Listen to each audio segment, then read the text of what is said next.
alika be mihitsy. Voronina. Inona? Eo amin'ny lohany izy zavatra iny atsofoka reo e. Iny alohana fanjetrindreny Otry? Akely izy efa tafiditra zala ny andro mampiditra ny lizy any amin'ny lohany. Tsy azoko nga tsy mijetra. Sahatry efa tokony vita efa ela be ty. This is gonna change my now. Mia! Mi! Fa inona mimievanareo fa zangy eto akaikinareo dia mitabataba miantso ato. Ka na any amin'ny 20 kilometatra miala an'ary indri dia mila mamaly anahy foana rehefa miantso aho. Fa matoa miantso dia misy antony. Tsy azoko mi nefa ny olona eto. Sao dia hitandry aloha le solomasoko fetiko matsaka iny. Io amin'ny lohanareo io. Tsy tinga le izy fa le transparent fotsifotsy le fetiko matsaka iny moa. Ka efa hoe io amin'ny lohanareo io.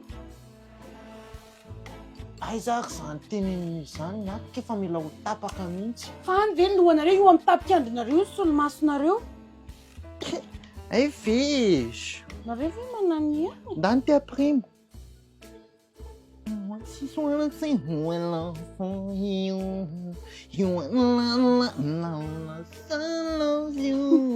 gotta say to love you Ona zany tsy mitete fo. Inona zany le tena mampimehndry? Ilay hira tsy hainareko nefa rehefa novokovoka. Dia tokony imehezandriako ve raha ohatra hoe tsy mahay le hira? Rehefa mba misy olona tsy mahay aky dia tsy imehezana ohatran'izany fa mba hoe mba hatory le olona. Raha tsy fomba mihitsy tony zaza tony. Reny zaza mba tonga lafatra reny nareo. Nareo ohatry ny onga nareo raha tsy izany. Dia izany memezana nareo isak'izay mba misy fahadisoana kely ataoko ato anatin'ity tokantrano ity. Once is consent while for you. Tena ndry tsy maintsy hotratra ny kakatao be ihany ndry ny afarandry. Tena marina mafy. Hazasiana alindreny hazasiana aloha toroko zavatra ilay. Hitaneny ity misy application atao hoe mozika. Application malagasy io dia afaka ihainoana hira sy hanaovana karaoke. Izay nareo mba tsy miteniteny foana intsony dia afaka téléchargenareo amin'ny App Store sy ny Play Store. Wow, trop touchant hein. Misy azy indray misy manengano indray karaoke mitetantararaka io ny circle. Afaka ihainoanareo io rehefa le manao raharaha iny zao nareo na rehefa le mandeha eny ambony bisikileta. Ndriko keza dia manatsafy fa taiza tamin'ny fiainako any nahay bisikileta.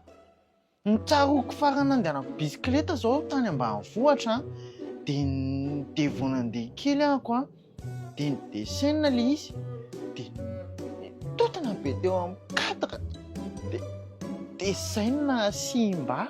Ino moa ky le hirany agrady le hoe maman'ny zanakay iny. Maman'ny zanakay. Le maman'ny zanakay no matsita fera. Sa maman'ny zanakao kaisakao. Dadan'ny zanakay. Dadan'ny zanakay. Ohatrany tsy misaona kia.